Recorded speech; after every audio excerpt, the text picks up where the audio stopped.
For a good portion of my life, I would smoke weed in the evenings before I went to bed, and this went on for quite a few years. In this video, I'm going to be telling you why I stopped smoking weed every day, pretty much most days before bed, and how it's changed my life since. And before we go into my experience, I just want to say, if you're experiencing addiction or you are experiencing any of these issues that I am going to be speaking about, and you feel like you need to speak to someone, you need to get professional help, please do that. This video is literally just for me to explain my experience and what has helped me along my journey. Thank you so much for all of the support that I've been getting on my videos. Thank you for your comments. Thank you for subscribing.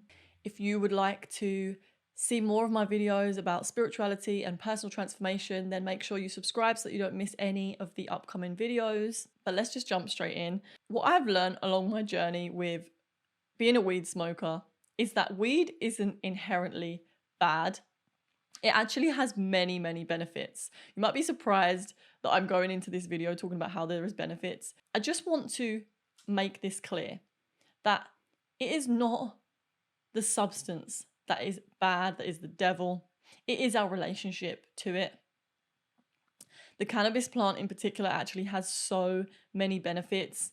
It is actually considered a medicinal plant in many, many places, and it actually has a long history of being used as a medicinal plant for almost any illness. It can be used for inflammation, as a pain reliever. It can be used for neurological overactivity, to treat epilepsy, muscle spasms. The list goes on and on and on. From my research, I would actually consider it a super plant. So thank you to the spirit of cannabis for all of the good work that you're doing on earth. I wanted to mention all of this to prove my point that it is not the substance that is inherently bad. It is how we use it and the relationship that we have to it. The main reason why I stopped smoking weed every day is because I personally had a very unhealthy relationship to the plant, meaning I had a dependency on it. I was using it to avoid my intuition. I was using it to avoid uncomfortable feelings. And I'll give you an example of this. For years, I was experiencing anxiety, and there is actually a lot of studies to show that people that smoke weed frequently actually experience more anxiety, and this is something that I did. It increased my anxiety, it reduced my ability to remember things, which is very common for a lot of people that smoke a lot of weed. The funny thing is, I was using weed to cover up the anxiety, but it was actually just creating more. And one of the things that I was feeling anxious about was that I wasn't actually living my life how my higher self wanted to live. For example, I always wanted to start a YouTube channel. I always wanted to create content consistently. And when I would get anxiety about the steps that I needed to do to move forwards, I would cover it up by smoking weed. Similarly, when I would feel lonely or I'd feel isolated, I would cover up these feelings with smoking weed. How do you know if you have an unhealthy relationship to weed? Well, for me, it was that I was unconsciously doing it. I wasn't choosing to smoke weed to go deeper within myself, one day a week to meditate and for like a reason that was in alignment for me. I was just doing it unconsciously to cover things up. I would also go to places that I wouldn't necessarily go to if it wasn't for the fact that I was able to smoke weed there. So I would be spending time with people that I wouldn't necessarily want to spend time with now that I'm not smoking weed. The reason that I was spending time with these people was because I was able to go and smoke weed with them. So as I said, I was avoiding feelings, and one of the ways that I was able to actually stop was to face these feelings. And this has been like the best thing I've done, because it has enabled me to choose new options that are actually in alignment for me. And going back to the example of, if I'm getting anxiety because I am not doing what I truly want to be doing, I'm not living the life, I'm not taking the steps towards my dream life. This is one of the reasons that I would get anxiety. Instead of covering them feelings up by just smoking weed and watching TV and avoiding it.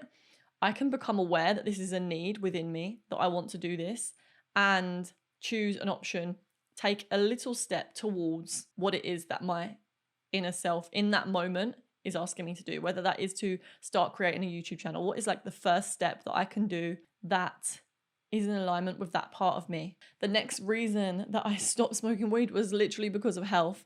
I mean, smoking isn't good for our lungs anyway, smoking anything. I was also putting tobacco in my joints, so that wasn't healthy.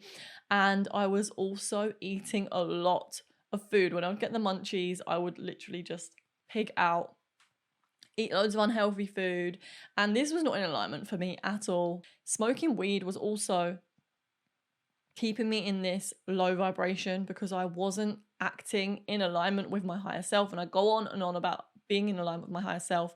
I think that getting into alignment is one of the most important things that we can do as human beings from my experience. And when I was smoking weed every day, I was attracting other people that also had dependency issues with weed. And when you have a dependency issue with weed, this can trickle out into your relationships. Maybe you have codependent relationships. And this is something I was experiencing. So partners that I would attract would also have dependency issues with weed, but because we were together, we would just do it together, and it was just the norm. When I stopped, that's when I started to attract more people. I mean, I've always had friends and family that haven't been addicted to weed, but the people that I was spending the most time with, they were also experiencing the same thing. There's this guy called Ryan Sprague. You'll be able to find him if you type him in YouTube or Instagram, and he explains beautifully how we can use marijuana as a medicinal plant. One of the things that he explained that really resonates with me is that because weed is illegal in most places, there is not a lot of information on how to use it. Because, for example, if you have a pharmaceutical drug that is legal and it gets prescribed to you by a doctor, they're going to give you a leaflet of how to use it, what to use it for, etc. When it comes to weed, where it has been illegal in many places, there is no guidance booklet on how to use it and how not to get dependent on it and how to actually use it for its divine benefit. Also, in places where it is legalized, there still isn't so much of a knowledge of how to use it divinely, because I really do think that every plant, every person, every animal, every substance has its divine use. And when we are not educated about this, we're kind of using it blindly. So when there's people out there that have learned to use these plants in their divinely medicinal ways, so Ryan Sprague has a lot of information on that, and he also talks a lot about dependency and how to know if you're in a dependency. One of the ways that he says is if you are not able to stop. So for me, for example, I would find it really hard to not smoke. I would have the intention of quitting weed. I would get a bag of weed and say, this is my last bag for years. And I found it so hard to say no. The plant had more control over me than I had control over it. It was running the show. And when you are in a healthy relationship with something, you are choosing, you are in conscious, you are making the conscious choice to use that substance for a reason that is in alignment for you. Instead of you are using this every day to avoid something, even though it's unhealthy for you to be doing it every single day. Since I stopped smoking weed every day, my life has improved in so many ways. I have really become more consistent with my YouTube channel, which is something that I've wanted to do for years. I find myself having a lot more free time to do other things, like focus on my health, focus on my family, learning, my career, and I have more energy. I feel less tired. I feel more clear. I feel like I'm connected with my intuition more. I'm attracting people that are also wanting to do things that are better for them, wanting to better themselves, wanting to improve themselves, and also be on this path of transformations. Also, the anxiety is pretty much clear. If I do get anxiety, it's a sign that I've become out of alignment. So that is just something I listen to. And that is it for today's video, guys. Let me know in the comments if you relate to this, if you resonate with this video? I'm curious to know. And if you have a similar story, please do let us know. But that's it for today's video. I will see you in the next one. Peace.